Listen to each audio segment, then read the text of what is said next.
ሁለቱ በጦርነት ነው የሚኖሩትኛ ላይ መንግስት በስልጣኑ ፈርሞ ነው በየ5 ዓመቱ የምርጫ ስጋት የሌለበት ንጉስ። ስለዚህ እኛ ተፈታይ ብቻ አይደለንም ፈተና ነን። ምንድነው መኃልየ ማለት እግዚአብሔር 3 አይነት ስሞች አሉት። ወወልድ ወመንፈስ ቅዱስ አሐዱ አምላክ አሜን። ሱላማጢስ ሆይ ተመለሽ። መኃልየ ዘሰሎሞን ምዕራፍ 7 ቁጥር 1። በኦርቶዶክሳዊት ቤተክርስቲያን ሥርዓት መሰረት ከመስከረም 26 እስከ ህዳር 5 ያለው ጊዜ የእመቤታችን የወላዲተ አምላክ የድንግል ማርያምና የልጇ የመድኃኔ ዓለም የኢየሱስ ክርስቶስ ስደት የሚዘከርበት ወቅት ነው። ህዳር 6 ማለትም ዛሬ ደግሞ መመለሳቸው ስደቱ ያበቃበት፣ መከራው ያበቃበት፣ ልቅሶ ያበቃበት፣ ስቃዩ ያበቃበት ጊዜ እንደሆነ ቤተክርስቲያናችን ትዘክራለች። ይህንንም አስመልክቶ ሰሎሞን ጥበበኛው እንዲህ እያለ ያወድሳታል። አንቺ ሱላማጢስ ሆይ ተመለሺ ተመለሽ፣ እናይሽ ዘንድ አሁንም ተመለሽ ተመለሽ። በሱላማጢስ ምን ታያላችሁ እያለ ሰፊ ምስጋናን በመኃልዩ አቅርቧል። መኃልየ ማለት ከምስጋና የሚበልጥ ምስጋና ማለት ነው። ከምን የሚበልጥ? ከምስጋና የሚበልጥ ምስጋና ነው። ምን ማለት ነው? በጣም የተመረጡ ቃላቶች፣ እንደ ወርቅ የሚያብረቀርቁ ቃላቶችን እየተጠቀመ ያወደሰበት የውዳሴ ክፍል የምስጋና ክፍል ነው። መኃልየ ዘሰሎሞን ጥበበኛው ሰሎሞን ንግግሮቹ፣ ስራዎቹ፣ ተግባራቱ በሙሉ የተቀመሙ ናቸው። በተለይ ደግሞ በዚህ የመጽሐፍ ክፍል ላይ ደግሞ አንድ ወጣት ለአንዲት ፍቅረኛው ወይም ለሚወዳት ሴት እንደተጻፈ ደብዳቤ አድርጎ ነው ምስጋናውን የሚያቀርብበት። ስለዚህ በተለይ በመንፈሳዊ ሕይወት ያልበሰሉ ሰዎች እንዲያነቡት የሚመከር መጽሐፍም አይደለም። በፍቅር ቃል ስለሆነ የሚጠቀመው ውዴ እያለ ነው የሚጠቀመው፣ ወዳጄ እያለ ነው የሚጠቀመው። ስለዚህ የፍቅር ቃላት በተለይ ደግሞ ለድንግል ማርያም የሚያብረቀርቁ ቃላቶችን የተጠቀመባቸው የመጽሐፍ ክፍል መኃልየ ዘሰሎሞን ነው። እንዳልኳችሁ መድኃኒታችን ኢየሱስ ክርስቶስ ለስደቱ ምክንያት የሆነው ቃል የሰብአ ሰገል በማቴዎስ ወንጌል ምዕራፍ 2 ላይ የተመዘገበው የመጽሐፍ ክፍል ነው። በማቴዎስ ወንጌል ምዕራፍ 2 ላይ እንዲህ የሚል ቃል ተጽፏል። የተወለደው እግዚአብሔር 3 አይነት ስሞች አሉት። ስም ላዕላዊ ወይም ከፍተኛ ስም፣ ስም ማዕከላዊ ወይም መካከለኛ ስም፣ ስም ታሕታዊ ወይም ዝቅተኛ ስም የሚባል 3 አይነት ስሞች አሉት። ስም ላዕላዊ ከፍተኛ ስም የምንለው አምላክ የሚለው ነው። ስም ማዕከላዊ የምንለው ደግሞ ንጉሥ የሚለው ነው። ስም ታሕታዊ ወይም ዝቅተኛ ስም የምንለው ደግሞ ሰው የሚለው ስም ነው። በእነዚህ በሦስቱም ቃላቶች ተጠርቷል። አንደኛ ከፍተኛ የሚለው ምንድን ነው አልኳችሁ? አምላክ የሚለው ገዢ፣ ፈጣሪ፣ ሁሉን አድራጊ፣ ሁሉን ቻይ የማን ስም ነው? በሉ ንገሩኝ። የእግዚአብሔር ስም ነው። በዚህ ብቻ አይጠራም። ያ እግዚአብሔር ደግሞ በሰውኛ ግን ከሰው ደግሞ በተመረጠ ንጉሥ በሚል ቃል ደግሞ እግዚአብሔር ይጠራል። ንጉሥ ነው። እስኪ በሉ ድገሙት። ማን ንጉሥ ነው? ይኸውላችሁ ዘመን ሳይቆጠር ዓለም ሳይፈጠር እግዚአብሔር ምንድን ነው? የሚመርጠው አካል ሳይኖር በእጅ ብልጫ በሕዝብ ምርጫ ሳይካሄድ እግዚአብሔር ምንድን ነው? ንጉሥ ነው። ዓለማትንም አሳልፎ ፍጥረትን ፈጥሮ እየመገበ በፍቅር የሚገዛ በጦር አይደለም በፍቅሩ የሚማርክ ብቸኛ ንጉሥ እሱ ማን ነው? ክብር ምስጋና ለዘላለማዊው ንጉሥ ለመድኃኔዓለም ይሁን።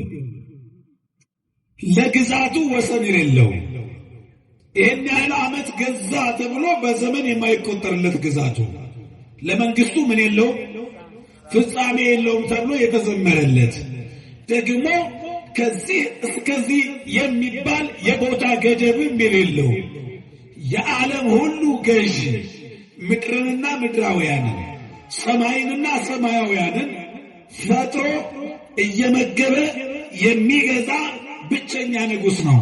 በየ5 ዓመቱ የምርጫ ስጋት የሌለበት ንጉሥ ነው። ክብር ምስጋና ለዘላለማዊ ንጉሥ ለመድኃኔዓለም ይሁን። አያችሁ 1 ሚሊዮን ባለጉዳዮች በፊቱ ተሰብስበው እባክህን ችግሬን ፍታ ብለው ጥያቄ ቢያቀርቡለት አንቺ ማክሰኞ ነይ አንተ ደግሞ ረቡና ብሎ ቀጠሮ ሳያሲዝ የ1 ሚሊዮን ሰዎችን ጉዳይ በአንድ ማይክሮ ሰከንድ ችግራቸውን ፈቶ በሰላም መሸኘት የሚችል ድንቅ ንጉሥ ነው። ምስጋና ለስሙ ይሁን። በእውነት እግዚአብሔር ይክበር ይመስገን።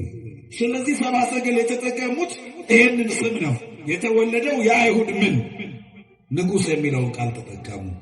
ይህንን ሲሰማ በዘመኑ የነበረው ንጉሥ ሄሮድስ አሃ ለካ ከኔ ሌላም ንጉሥ አለ ብሎ ማፈላለግ ጀመረ። ሰብአ ሰገልንም እንዲህ ብሎ ላካቸው። ሂዱና አለ ሰግዳችሁለት ስትመጡ በዚህ በኩል ነው ለኔም ትነግሩኛላችሁ፣ እኔም ሂጄ እሰግድለታለሁ አለ። የንጉሥ አሽሙር ማለት ነው። ሂጄ እሰግድለታለሁ ማለት ሂጄ ምን እለዋለሁ ማለት ነው? እገለዋለሁ ማለት ነው። ሰብአ ሰገል ግን በኮከብ እየተመሩ ሄዱ። ክርስቶስን አገኙት። ወርቅ፣ ዕጣን፣ ከርቤ ለክብሩ መገለጫ ገበሩለት። እጅ መንሻ አቀረቡለት።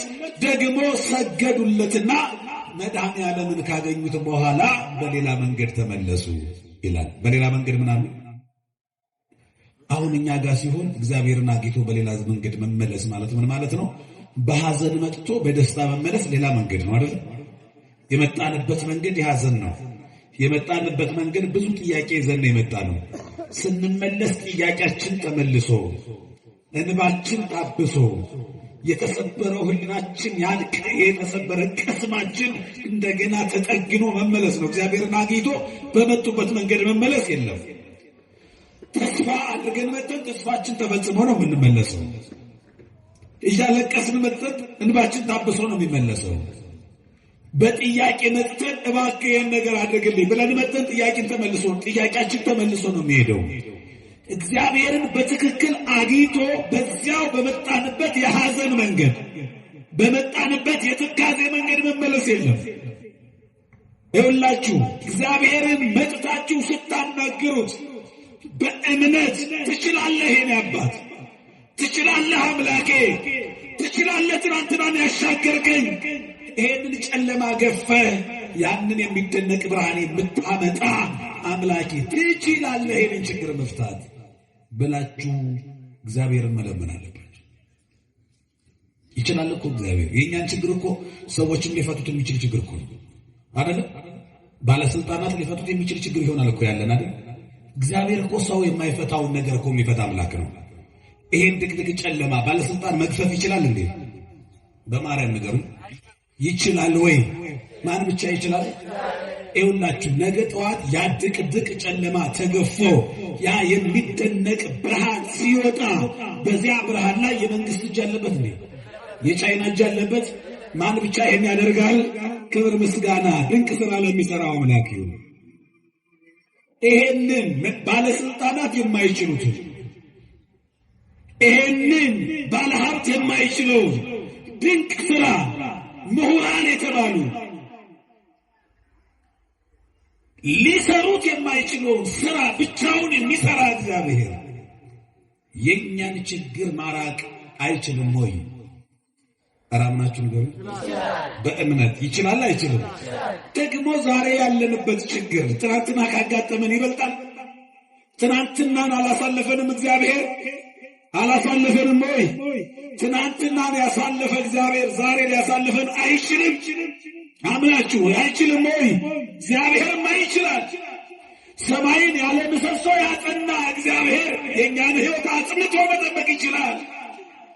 እኛን ከትናንትና ወደ ዛሬ ያሻገረ እስራኤልን በባህር በኤርትራ ባህር ላይ በደረቅ ያሻገረ እግዚአብሔር እኛን ከዛሬ ወደ ነገ ያሻገረን ይችላል። አምናችሁ ትችላለህ በሉት። አቤት ይችላል። ይኸውላችሁ የእግዚአብሔር አንዱ ስሙ ኤልሻዳይ ነው የሚባለው። እስኪ በሉት ምን ማለት ነው? ሁሉን ቻይ፣ ሁሉን ይሄ ከኔ አቅም በላይ ነው ብሎ ሪፈር የማይጽፍ ማለት ነው።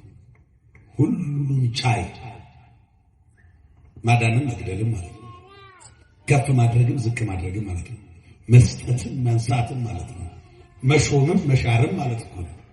ሁሉን ቻይ የሆነ እግዚአብሔር የኛን ችግር ያው ሰዎች ሊፈቱት የሚችል ችግር እኮ ነው። ያንን እንደውም እኮ እግዚአብሔር እኮ የኛን ችግር ለመፍታት እኮ ራሱ እግዚአብሔር መስራት አይጠበቅበትም። ባለስልጣኖችን ማራራት ብቻ ነው የሚጠበቅበት፣ እነሱ ይፈቱታል። በዛ ችግር ነው እያለቀስን ያለ ነው። የማያሳስበው ጉዳይ ነው የሚያሳስበን። እግዚአብሔርማ ይችላል። ከእኛን ከመፍጠርና ችግራችንን ከማስተካከል የትኛው ይበልጥ ነበር? አቤት አቤት! የሚበልጠውን ነገር ሰርቶ አይደል እንደ እግዚአብሔር። አሁን ሆድን የሰራ እግዚአብሔር ለሆድ የሚሆን ፍርፋሪ እግዚአብሔር ይከለክላል? ኧረ አይከለክልም። ሰውነትን የሰራ እግዚአብሔር ሰውነታችንን የምንሸፍንበት ልብስ እግዚአብሔር ይከለክላል? አይከለክልም። እኛ ጋር ጉድለት አለ፣ እሱ ጋር ምንም ጉድለት የለም። ራስን ማየት ያስፈልጋል። ብዙ ፈተናዎች ገጥመውን ከሆነ የፈተናችን ምንጩ ሌላ አካል አይደለም። የመጀመሪያው ጠላት አይደለም። እኛ ሁሉ ጊዜ በሰው ማሳበብ ስለምንፈልግ ነው። የመጀመሪያው የፈተና ምንጮች የመከራ ምንጮች እኛው ነን። በነገራችን ላይ እኛ ተፈታኝ ብቻ እኮ አይደለም፣ ፈተና የሚደርስብን ሰዎች እኮ ብቻ አይደለም። ራሳችን ፈተና ነን። አንዳችን ለአንዳችን ፈተና መከራም ነን። አንዳችን ለአንዳችን ህመም ነን። አንዳችን ያቆሰል ማለት ነው። ስለዚህ እኛ ተፈታይ ብቻ አይደለንም፣ ፈተና ነን። ምንድነን? አቤት አቤት! የፈተና ምንጮችም ነን። ብዙ ፈተናዎች የሚመነጩት ከኛ ነው። ታውቃላችሁ፣ ስግብግብነት፣ አድመኝነት፣ ክፋት፣ ምቀኝነት፣ ሱስ የመሳሰሉት ነገሮች የሚመነጩት ከየት ነው ከተባለ ከኛ እኮ ነው። ሐሜት ከኛ ነው የሚመነጨው። እነዚህ የሥጋ ፍላጎቶቻችን የሥጋ ሥራ የተባሉት በገላትያ መልእክቱ ቅዱስ ጳውሎስ የሚዘረዝራቸው ከኛ የሚመነጩ ናቸው። ስለዚህ እኛ የፈተና ምንጮች፣ ፈተና የሚመነጭብን ብዙ ችግሮች የሚመነጩብን ከውጭ ከመጡ ችግሮች ይልቅ ከውስጣችን የሚመነጩ የሥጋ ፍላጎቶቻችን ናቸው እየጣሉ ነው ያሉት። ስለዚህ ክርስቶስን ስናገኝ ሥጋችንን ለነፍሳችን እናስገዛለን። ሁለቱ በጦርነት ነው የሚኖሩት እኛ ላይ። ነፍስ ኃጢአት ልንሰራ ስንል ኧረ ተው እያለች ትከለክላለች። ሥጋ ደግሞ የራሱ ሥራ ይሠራል። ሥጋችን ለነፍሳችን፣ ነፍሳችን ለአምላካችን ሲገዛ ያኔ እንስተካከላለን። አያችሁ፣ ሥጋችን ለምናችን፣ ነፍሳችን ለምን? ይኸውላችሁ እንዲህ ነው መሆን ያለበት። መንፈሳዊ ማለት ሥጋውን ለነፍሱ ያስገዛ ማለት ነው። ነፍሱን ለፈጣሪው ያስገዛ ማለት ነው። ሥጋዊ ማለት ደግሞ ነፍሱን ለምኑ? ነፍሱን ለሥጋው፣ ሥጋውን ለአጋንንት ያስገዛ ማለት ነው። የአጋንንትን ሥራ የሚሠራ የእነሱን ፈቃድ የሚፈጽም ማለት ነው። ሥጋዊ ማለት የሥጋ ሥራ የተገለጠ ነው። አድመኝነት፣ ዝሙት፣ ጥላቻ፣ ክርክር፣ ለሥጋችን የሚስማሙ ነገሮች በሙሉ የሥጋ ሥራ ናቸው። ሥጋን ደግሞ የሥጋ ሥራ ስንሠራ ደግሞ የሚቆጣጠረን ደግሞ ዲያብሎስ ነው። ነፍሳችን ያኔ ትሸነፋለች። መንፈሳዊነት ከኛ ይርቃል። እንስሳዊ ባህሪያችን ይጎለበታል። ስለዚህ እኛ እንዲህ እንደ እንስሳት ልንኖር የተፈጠርን አይደለንም። በነፍሳችን መላእክትን የምንመስል፣ በነፍሳችን ረቂቅ ነፍስ ያለችን፣ ዘላለማዊት ነፍስ ያለችን፣ የመላእክቱን ማዕድ የምትቋደስ፣ በዝማሬው በማህሌቱ በምስጋናው የምትረካ ነፍስ ያለችን። ስለዚህ ፈልገን እግዚአብሔርን ማግኘት አለብን። ሰብአ ሰገል እግዚአብሔርን ፈልገው አገኙ። ከሩቅ ምስራቅ ሀገር ነው የመጡት። ረጅም ሀገር አቋርጦ ነው የመጡት። ሰብአ ሰገል እየፈለጉ መጡ። ምን እያሉ? ማንን? ኢየሱስ ክርስቶስን ፍለጋ መጡ። እነሱ ይፈልጉታል፣ ሄሮድስም ይፈልገዋል። ሁለቱ ፍለጋዎች ግን ይለያያሉ። ሰብአ ሰገል የሚፈልጉት ለምንድን ነው? ሊሰግዱለት፣ እጅ መንሻ፣ ወርቅ፣ ዕጣን፣ ከርቤ ሊያቀርቡለት ነው። ሄሮድስም ይፈልገዋል። ለምንድን ነው የሚፈልገው? ሊገለው ይፈልገዋል። በሕይወታችን ውስጥ ሁለት አይነት ፈላጊዎች ነው ያሉን ማለት ነው። እንደ ሰብአ ሰገል ለበጎ ነገር የሚፈልጉን፣ እንደ ሄሮድስ ደግሞ ለመጥፎ ነገር የሚፈልጉን ማለት ነው። ሁለቱም ፈላጊዎቹ ነበሩ ክርስቶስን። ሰብአ ሰገል አገኙት፣ ሰገዱለት። ሄሮድስ ፈለገው፣ ሊገለው ፈለገ፣ አላገኘውም። አያችሁ፣ አላገኘው። ስለዚህ ከመስከረም 26 ጀምሮ ስደቱ፣ የድንግል ማርያም ልቅሶዋ፣ መከራዋ፣ በባዕድ ሀገር የተንከራተተችው መንከራተት፣ ሊቃውንቱ ሌሊት ከምሽቱ 3 ሰዓት ጀምሮ ማህሌቱን ቀጥ ብለው ቁመው ሲያድሩ በምናባቸው የግብፅን በረሃ ብለው እየተንከራተቱ ነው የሚያድሩት። የሚያደርሱት ድርሰት ሰቆቃወ ድንግል ይባላል። ምን ይባላል? ወደ አማርኛ ሲተረጎም የማርያም ልቅሶ ማለት ነው። የማርያም ልቅሶ ቃል በቃል በግብፅ በረሃ ስትንከራተት ስትሰቃይ ያሰማችው የብሶት ንግግር ነው። አንጀት የሚበላ ነው። እያንዳንዱ ቢተረጎም ብትሰሙት እንደው ቀንጠብ አድርገን ጥቂት ለመስማት እንዲህ ይላል። አይቴኑ መልአክ ዘአብሰረኒ ትላለች። የት አለ መልአኩ? ያ ደስ ይበልሽ አለኝ፣ ያ ያጽናናኝ፣ ያ የምስራቹን የነገረኝ መልአክ የት አለ? ያ ደስታ ሴት አለ? የት አለ ያ ደስታ? ደስ ይበልሽ ብሎ ነበረ። ደስተኛይቱ ሆይ ብሎ ነበረ። የምስራቹን ነግሮ ነበር። ግን ያ ደስታ የት አለ? ደስተኛይቱ ሆይ ደስ ይበልሽ አለኝ። እኔ ግን አንድም ቀን ደስ ብሎኝ አያውቅም። ይሄው በረሃብ፣ ይሄው በጥም፣ ይሄው በስደት፣ ይሄው በብቸኝነት፣ ይሄው በባይተዋርነት እንከራተታለሁ። ከጎኔ አንድ ሰው የለም። ይሄው በስቃይ እኖራለሁ። የት አለ ያ ደስታ? የት አለ ያ መልአክ? መልአኩ የት አለ? የት አለ መልአኩ? ደስ ይበልሽ አለኝ። የት አለ ያ ደስታ? የት አለ ያ የምስራች? እያለች ታለቅሳለች ድንግል ማርያም። ሰቆቃወ ድንግል የማርያም ልቅሶ በሚባለው መጽሐፍ ምሕረ በዘባነኪ ወምሕረ በገቦኪ ማርያም ብዙሃ በኀዚለ ሕፃን ደከምኪ ይላል። ልጅሽን ታቅፈሽ አንድ ጊዜ በጎንሽ አንድ ጊዜ በጀርባሽ ስታደርጊው ሶበኒ የሐውር በእግሩ ከመትዙርየው ይበኪ። እስኪ በእግር ይኸውላችሁ፣ የአንድ ቀን እኮ ቀን ሙሉ ጉዞ አይደለም ከድንግል ማርያም ነው። ዛሬ ጉዞ ላይ ናት። ቀን ሙሉ ልጇን ታቅፋ ያለ ስንቅ ያለ ወገን ያለ ዘመድ በማታውቀው መንገድ ነው የምትሄደው። ነገ እረፍት የለም፣ ነገም ጉዞ ነው። ከኋላዋ የሄሮድስ ሰራዊት ያሳድዷታል። አሁን ደረሱብኝ እያለች ደግሞ ትሳቀቃለች። ወደፊት መገስገስ አለባት፣ ማምለጥ አለባት። የሚመጣውን ሰው ባየች ሁሉ እንደ ጦር የሚያቆስል ንግግር ይናገራታል። እባካችሁ ለልጄ የማጠጣው ውሃ ስጡኝ፣ እባካችሁ ለልጄ የማበላው እንጀራ ስጡኝ ብላ ስትለምን አንቺን የመሰለ መልከ መልካም ጠባይ ባይኖርሽ ነው እንጂ እንዲህ በስደት የምትንከራተችው። ጠባይ ቢኖርሽና በመጋረጃ ውስጥ ትኖሪ ነበር። አመለ ክፉ ብትሆይ ነው ይሏታል ስብሐት። ይሄን የመሰለ መልክ ይዘሽ ትወጫለሽ። ጠባይ ባይኖርሽ ነው። አመለኛ ብትሆይ ነው፣ ነገረኛ ብትሆይ ነው ይሏታል ስብሐት። የድንግል ማርያም እምነቷን ተመልከቱት። ያዘለችው እኮ የሕይወት እንጀራ ነው፣ ግን በረሃብ ትሰቃያለች። የታቀፈችው እኮ የሕይወት ውሃ ነው፣ ግን በጥም ትንገበገባለች፣ ትሰቃያለች። እንዴ ልጄ ሆይ የወለድኩ አንተን አምላክን ከወለድኩ ለዚህ ቀን ካልሆንከኝ ለመቼ ልትሆን አላለችው። እየተራበን ታመንበታለች፣ አምላክ ነው። እየተጠማም ምንድነው? እየተተፋበትም ምንድነው? አረ በማርያም ንገሩ፣ ምንድነው? አምላክ ነው በሉ እስኪ። ተሰቅሎ ምንድነው?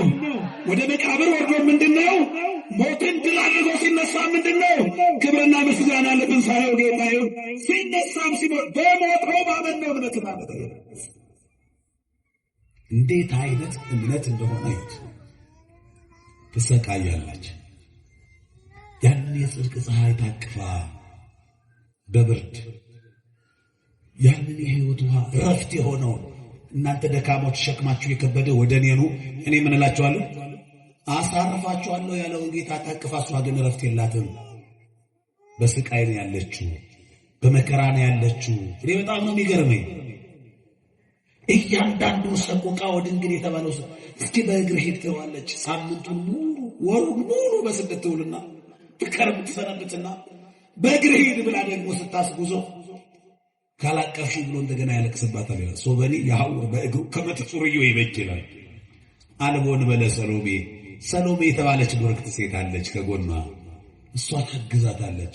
ወይ ዮሴፍ አረጋዊ ይጸውር ስንቀቂ ዮሴፍ ደግሞ ልብሳቸውን ጓዛቸውን አብሮ ያግዛል። አረጋዊ ዮሴፍ በበረሃ ውስጥ ይንከራተታሉ። ያስታውቃል ማንነታቸው። ከቤተልሔም የመጡ ብዙ መከራ ያሳለፉ ናቸው። ድንግል ማርያም ያንን የመሰለ ከፀሐይ ሰባት እጅ የሚያበራ መልኳ ጠውልጓል። ያ ከሰው ልጆች ሁሉ መልኩ ያማረ ነው ተብሎ የተነገረለት በዳዊት ዝማሬ እየተንከራተተ ነው በበረሃ። ለምን ተሰደደ ካላችሁ ግን ከገነት የተሰደድን እኛን ወደ ርስታችን ሊመልስ እሱ ምን አለ? ለምን ሰው ሆነ ካላችሁ ሰውን ሰው ለማድረግ እግዚአብሔር ሰው ሆነ ነው መልሱ። እስኪ ለምን ሰው ሆነ? እግዚአብሔር ለምን ሰው ሆነ? ሰውን ሰው ለማድረግ ማን ሰው ሆነ? እግዚአብሔር ሰው ሆነ። የእግዚአብሔር ልጅ የሰው ልጅ የድንግል ማርያም ልጅ ማለት ነው። የእግዚአብሔር ልጅ የሰው ልጅ ሲሆን የሰው ልጅ የማን ልጅ ሆነ? የእግዚአብሔር ልጅ ሆነ። ከፍ ማለት አልችል ስንል ዝቅ ብሎ እኛን ምን አደረገን? እሱ በከርሰ መቃብር ከመሬት በታች አድሮ ከሰማይ በላይ ያለውን ቤታችንን ሰራ። ተሰዶ ወደ ግብፅ ከገነት የተሰደድን እኛን ወደ ምናችን መለሰን? በኃጢአት የቆሰል እኛን እርሱ ቆስሎ በእርሱ ቁስል እኛን ምን አለን? ክብር ምስጋና ቆስሎ ለፈወሰን አማኑኤል ይሁን። በእውነት የተወደዳችሁ የእግዚአብሔር ልጆች ይህ ሁሉ ዋጋ የተከፈለው ለእኛ ነው። ሰው ይህን ሁሉ ዋጋ መልሶ ለእግዚአብሔር መክፈል ላይችል ይችላል። ግን ይህ ሁሉ ዋጋ ተከፍሎልኝ እግዚአብሔርን ላለማስደሰት፣ እግዚአብሔር ላለማሳዘን፣ እሱን በደስታ እሱ ደስ ይበለው እግዚአብሔር በእኔ እንዳያዝን ብሎ ሰው እንዴት ከኃጢአት አይርቅ? ይኸውላችሁ ብዙዎቻችሁ እኮ ማድረግ የፈለጋችሁትን ነገር ለእሷ ደስ አይላትም፣ እሱ ደስ አይለውም ይሄን ባደርግ ብለን እኮ የተውነው ብዙ ነገር አለ። ማድረግ እየፈለግን ለሰዎች ብለን እነሱ እንዳይቀየሙ ብለን የተውነው እኮ ብዙ ነገር አለ አይደል? እግዚአብሔር እንዳይቀየም ብለን እንዴት ኃጢአትን መተው አልቻልንም? በጣም እኮ ነው የሚገርመው። ሐኪም አዘዞን የሐኪም ትእዛዝ ሰምተን ተግባራዊ እያደረግን የእግዚአብሔርን ትእዛዝ ሰምተን ተግባራዊ ማድረግ አልቻልንም። እንዴት ነው ቆይ እግዚአብሔር የታገሰ? እንዴት ነው የራራልን? እንዴት ነው ይቅር ያለን? እንዴት ነው የጠበቀን? አስባችሁታል? ምህረቱ ያንን ሁሉ መከራ ሳለፈ። ሄሮድስ አሁንም ይፈልገዋል። ካገኛችሁት ይዛችሁ ግደሉት የሚል መመሪያ አስተላልፈዋል። የ2 ዓመት ሕፃን እኮ ነው ክርስቶስ። ግን ጠላት ያው የሀገሩ መሪ ሰራዊቱን አሰልፎ ይፈልጋል። ሊቃውንቱ እንዲህ ይላሉ፣ ለምን ሄሮድስ ለወልደ ዳዊት ከመይክፈሎ ዛስ። ሄሮድስ ግን ምን ነክቶት ነው የ2 ዓመት ሕፃን እንደሚያሰቃይ?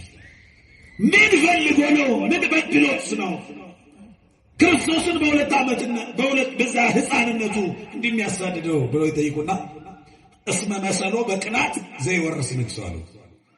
ሲያድግ ሰብአ ሰገል እንደተናገሩት የተወለደው የአይሁድ ምን የአይሁድ ንጉሥ ተብሎ ተወርቶለታል። ስለዚህ ይሄ ሕፃን ሲያድግ ከዛሬ 20 እና 30 ዓመት በኋላ መንግስትን ይወርሳል ብሎ ነው እያሳደደው ያለው። ከስንት ዓመት በኋላ? ከ20 ከ30 ዓመት በኋላ። ልብ በሉ፣ ከ20 እና ከ30 ዓመት በኋላ መንግስትን ይወርሳል ብሎ የሚያሳድደው ሄሮድስ ግን ሊሞት የቀረው 3 ዓመት ከ6 ወር 3 ዓመት ከ6 ወር ድንግል ማርያም እያለቀሰች በስደት በባዕድ ሀገር በብዙ መከራ በሰቆቃ ካሳለፈች በኋላ ለዮሴፍ ተገልጦ ሕፃኑን ይዘሽ ያለው መልአክ እንደገና ለምስራች መጣ። ለምን መጣ? እባካችሁ ንገሩኝ። ለደስታ መጣ። ለምስራች። ዛሬ ለስደት አልመጣሁም። ያኔ ከ3 ዓመት ከ6 ወር በፊት ሕፃኑን ሊገለው ይፈልገዋልና ይዘሽሽ ለማለት መጥቶ ነበር ይሄ መልአክ። አሁን ግን ለደስታ መጣ። ውጡ ለማለት አይደለም። ተመየጢ ሀገረኪ ናዝሬት ወይት ወንዲ በግብጽ ከመዛልሽ ቤት አለ። እመቤቴ ሆይ እስከ መቼ በባዕድ ሀገር ትኖሪያለሽ? እስከ መቼ እንደ ወንበዴ፣ እስከ መቼ እንደ ሽፍታ በረሃ ለበረሃ ስትንከራተቺ፣ እስከ መቼ እንደ ወንጀለኛ ከቤተሰብ ከዘመድ ተለይተሽ በስቃይ ትኖሪያለሽ? አሁንማ አለ ሀገረኪ ናሁ ገሊላ እትዊ፣ ወደ ሀገርሽ ወደ ገሊላ ግቢ። ለምን? ለወልድሽ ልጅሽን ሊገለው የሚፈልገው ራሱ ሞቷል። ሄሮድስ ሞታያቸው፣ አሳዳጁ ሞተ። ያ መከራ አለፈ፣ ሰቆቃው አለፈ። ያ ትናንትና ያስለቀሳቸው ዛሬ ላይ ሙቶ እየተለቀሰለት ነውና ተመለሽ አላት። አያችሁ መከራው አበቃ። ያችን እናት ድንግል ማርያምን ስደቱ አበቃ፣ መከራው አበቃ ያላት ያ መልአክ ዛሬም የአስራት ሀገሯ ኢትዮጵያን መከራው በቃሽ ይበላት። ዛሬም ስደቱ በቃሽ ይበላት። ዛሬም እንባችሁ በቃችሁ ይበለን እግዚአብሔር። በእውነት እሷን የሰማ የእሷ የስደቷ መጨረሻ ያደረገ እግዚአብሔር የኢትዮጵያውያንም የስደታችን መጨረሻ ያድርግልን እግዚአብሔር። በእውነት ጸሎታችንን ይስማ፣ እንባችንን ይቀበል እግዚአብሔር። በእውነት የተወደዳችሁ እግዚአብሔር ልጆች ለካ ያልፋል። ያ ሁሉ መከራ አለፈ። አምኜ ነው የምነግራችሁ። ያላችሁበት ህይወት ምን አይነት እንደሆነ አላውቅም፣ ግን ያልፋል። እየሰማችሁ ነው? ምን ይላል? ነገ ምን ይሆን ነገ እንዴት ይሆን የምትሉበት ዛሬም እያስለቀሳችሁ ነገም ስጋት የሆነባችሁ ብዙ ነገር ይኖራል። ግን ምን ይላል? ግዴላችሁም ነገሩ ምን ይላል? ሕያው እግዚአብሔር ምስክሬ ነው የምላችሁ በምድር ላይ መከራው ብቻ እኮ አይደለም፣ ምኑም ያልፋል፣ ደስታውም ያልፋል። መከራው ሲጀመር የምንኖርበት ዓለም ሰማይና ምድር ራሱ ምን ይላል? ያልፋል ተብሎ እኮ ይገዛል። በሚያልፍ ዓለም ላይ የማያልፍ ዘላለማዊ ችግርም ደስታም የለም። የማያልፍ መከራ ያለው በገሃነመ እሳት ብቻ ነው። የማያልፍ መከራ ያለው የት ነው? በገሃነመ እሳት ብቻ ነው። አጽናኝ የማያስፈልገው ያ መከራ ያለው በገሃነመ እሳት ብቻ ነው። የማያልፍ ደስታም ያለው በመንግስተ ሰማያት ብቻ ነው። በምድር ላይ ግን ደስታውም መከራውም ያልፋል። በሚያልፍ ነገር ሁልጊዜ ስናለቅስ አንኖርም። ሁሉም ታሪክ ይሆናል። እያለቀስን የኖርነውን ኑሮ እየሳቅን የምንተርክበት ዘመን ይመጣል። እግዚአብሔር ያሳል። ትናንትና እኮ አሁን እንኳን አላለፈውም ያልነው እኮ ብዙ መከራ እኮ አሳልፈናል አይደለ? ያ ዘመን አልፎ አይደል ዛሬ ላይ እየደረስን ነው። ትናንትና የፈራነው ስጋት የሆነብን እኮ አልፏል። ትናንትና እንደ ሀገር ያለቀስንበት፣ ትናንትና እንደ ሀገር በጋራ የተጨነቅንበት እኮ ነገር አልፏል። ትናንትናን ያሳለፈ እግዚአብሔር ነገ ሊያሳልፈን ይችላል አይችልም? ይችላል። የነገው መከራችን ከትናንትናው አይበልጥማ። የነገው ችግራችን ከትናንትናው ካለፈው አይበልጥም የሚመጣው። ስለዚህ የተወደዳችሁ የእግዚአብሔር ልጆች ሁልጊዜ በሰቀቀን፣ ሁልጊዜ በለቅሶ፣ ሁልጊዜ በዋይታ የምንኖር ሰዎች ካለን ምንድነው ቀን በቀን የሁሉ መከራ እያሆነ ያለው? የራሳችንን ህይወት ማስተካከል የመጀመሪያው ስራ ድርሻ ነው የሚሆነው። የራሳችን በቃችሁ በለን እንላለን። ምን በለን? አዎ በቃችሁ የሚለን ኃጢአት በቃን ስንል ነው። ኃጢአት እየሰራን ኃጢአት አልበቃ ብሎ አሁንም ግፍ እየሰራ እንዴት ነው በቃችሁ የሚለን? በቃችሁ እንድንባል እኮ በቃን ማለት አለብን። ኃጢአት በቃኝ ማለት አለብን እኮ። እኛ ቀን በቀን እያገረሸ እየባሰ እያዘመነው እያሰፋነው እኮ ነው ኃጢአት። ነገሮች እየከፉ ነው የሚመጡት፣ እኛም እየከፋ ነው። ቀኑ እየጨለመ ነው የሚመጣው፣ እኛም ጠማማ እየሆን እየባሰብን ነው የምንመጣው። የእኛ ክፋት ቀን በቀን እየጨመረ በደላችን ኃጢአታችን እየበዛ ነው የሚመጣው። በዚያው ልክ ደግሞ እየመጣ ያለው መከራ ደግሞ እየበዛ ነው የሚመጣው። የሚያስለቅሰን ነገር ልባችንን የሚሰብረው ብዙ ነው። አንዱን መርዶ ሰምተን ሳንጨርስ ሌላ መርዶ በላዩ ላይ ይመጣል። የሆነ ቦታ ላይ የሞቱ ሰዎችን ሐዘን ሳንጨርስ እነሱን ሰምተን በእነሱ ጉዳይ ስንገረም ሌላ ደግሞ ነገር ይመጣል። እኛ ደግሞ ኧረ በቃችሁ በለን እንላለን። እኛ ግን ኃጢአት በቃን አላለም። እግዚአብሔር በቃችሁ እንዲለን እኛ ምን ማለት አለብን? ኃጢአት በቃይ ማለት አለብን። ኃጢአት በቃይ ብለን ስንመለስ እግዚአብሔር ይመለሳል። የምሕረት ፊቱን ይመልሳል። የምሕረት ፊቱን ይመልሳል። እኛ ይውላችሁ እንመላለሳለን፣ ከኃጢአታችን ግን አልተመለስም። እንመላለሳለን፣ ከኃጢአታችን አልተመለስም። እዚያው ላይ ነው። እንመጣለን፣ ለጊዜው መንፈሳዊነት ይሰማናል። ስንወጣ እዚያው ክፋታችን ላይ ነው። ውሻ የተፋውን መልሶ እንደሚልሰው እኛም የተጸየፍነውን ንስሐ የገባንበትን ኃጢአት መልሰን እንሰራዋለን። መቼ ነው የሚጎዳንን ነገር ሁልጊዜ እየሰራን? የሚጠቅመን እኮ ቢሆን ችግር የለውም። ኃጢአት በሰራን ቁጥር ማንን ነው የምናስደስተው? ሰይጣንን እኮ ነው የምናስደስተው። አሁን ኃጢአት ስንሰራ እግዚአብሔር ደስ አይበለው ማለት እኮ ማለት ማን ይደሰት? ለኛ አንድም ቀን መልካም አስቦ የማያውቀውን ሰይጣንን ለማስደሰት ኃጢአት መስራት፣ ለኛ አንድም ቀን ክፉ አስቦ የማያውቀውን እግዚአብሔርን ማሳዘን አይሳዝንም። እግዚአብሔር ለኛ ሁል ጊዜ መልካም ነው። እግዚአብሔር ለኛ ሁል ጊዜ ምንድነው? እባካችሁ ንገሩኝ፣ ምንድነው?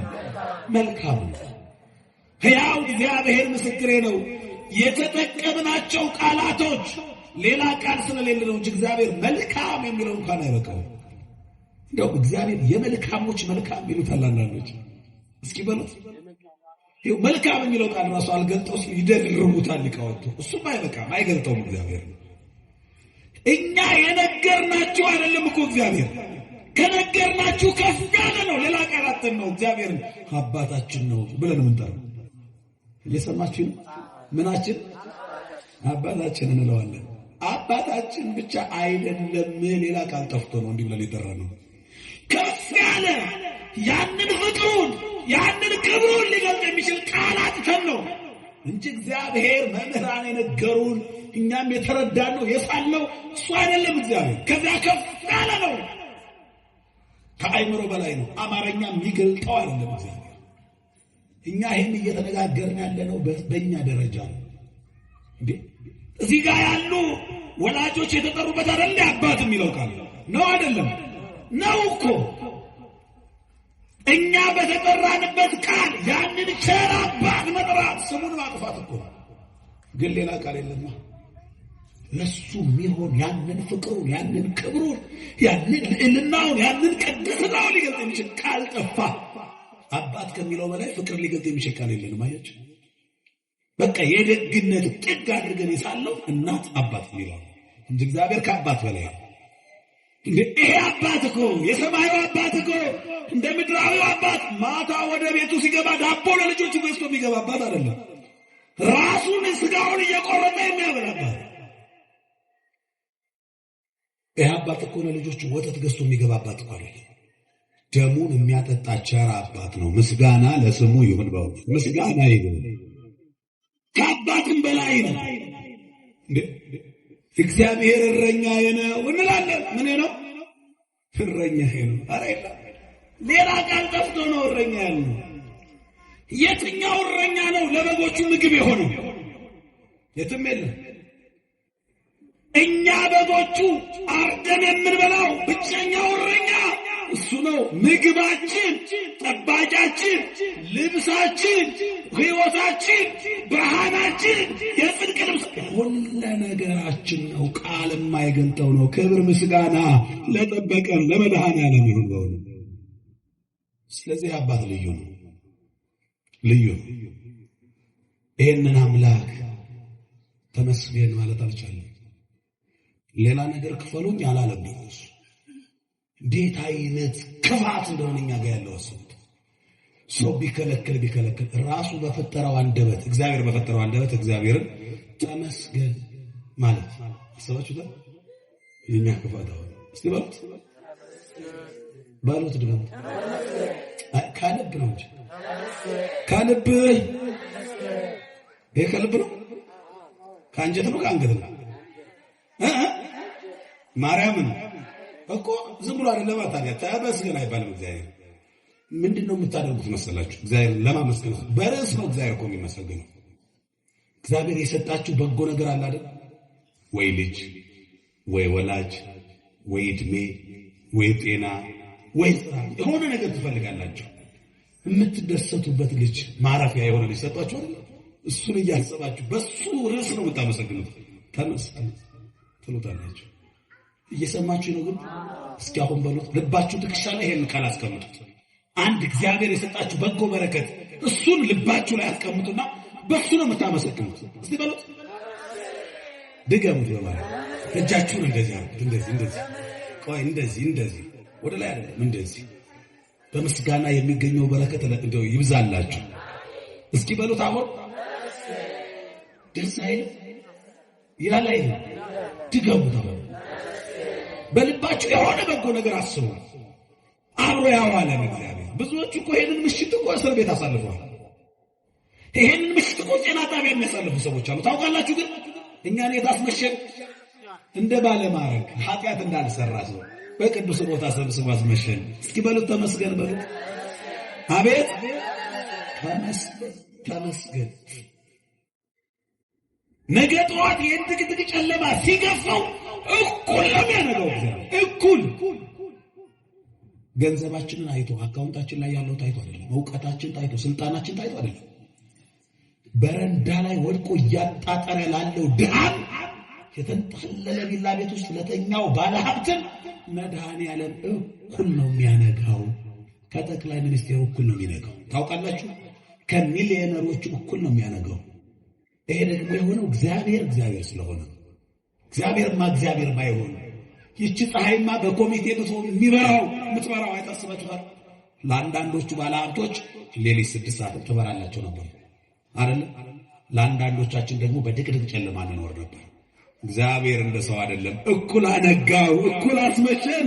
ክብር ምስጋና አብሮ ለነጋው ለነጋታችን። ስለዚህ ጠዋት ስትነሱ በተኛንበት ሁላችን ስንነቅ አብሮቶ የሚጠብቅ ቸር አባት ኧረ ተመስገን።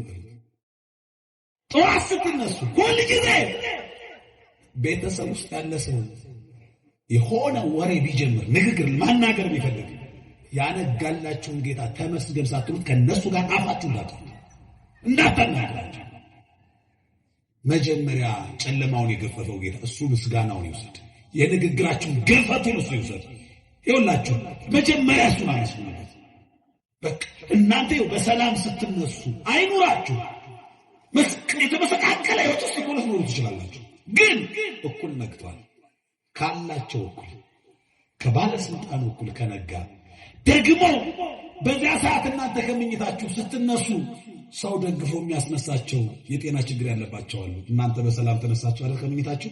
ተመስገን። ደመወዙ አልበቃ ብሎ እየተሳቀቃችሁ የምትኖርበት ህይወት ሊኖር ይችላል። ከነ ጉድለቱ አመስግኑበት። ያ እናንተ የምታማርሩት ስራ ደመወዙ አልበቃችሁ ብላችሁ የምትጨናነቁበት ስራ ተመርቀው ስራ አጥተው ማስታወቂያ በየወጣበት ቦታ የሚንከራተቱ ለነሱ ብርቅ ነው ያ ስራ። እንዲያው ውየም ምክራበት ትንሽ ስራ ባገኝ ይላሉ። አጥተውት እናንተ የምትመረሩትን ስራ ከነ ጉድለቱ በስራችሁ አመስግኑ። ከነ ጉድለቱ ሙሉ አካል አላችሁ። እያቸው እስኪ ዛጋ ወድቀው ውሏቸው ማዳራቸው አንድ ቦታ ይሆን። አንዳንዶቹ ምድርን ለማየት እንጂ ለመርገጥ ያልታደሉ እግር የሌላቸው፣ አንዳንዶቹ አይን የሌላቸው ቀንና ሌሊት በማይፈራረቅበት በሌሊት ዓለም ሁሉ ጊዜ የሚኖሩ መብራትም ፀሐይ ሞቶላቸው የማያውቅ እነሱም አሉ እኮ። ተመስገን ከሰው እኩል አቆምከኝ ብላችሁ አመስግኑት እባካችሁ። ከአንደበታችሁ መጀመሪያ ምስጋና ይውጣ። እየሰማችሁ ነው? አባታችን ሆይ በሰማያት የምትኖር ስምህ ምን ይበል። መጀመሪያ ስትጸልዩ እንደዚህ ጸልዩ፣ ስምህ ይቀደስ። ከዛ ደግሞ የዕለት እንጀራችንን ምስጋናው ይቅደም፣ ልመናው ይቀጥል። ከዚህ ውጭ ጸሎት የለም። ስለተደረገላችሁ መጀመሪያ መስግኑ። ዛሬ ስለመድረሳችሁ ከነ ጉድለታችሁ ከነ ችግራችሁ ደርሳችሁ አይደለም? አዎ ብዙ ሰዎች እኮ ህንጻው አላቸው። ህንጻ እኮ የገሌ ነበረ፣ የመኪና የሱ ነበረ የሚባል ግን እነሱ የሞቱ ሰዎች አሉ። ህንጻው አለ፣ መኪናው አለ።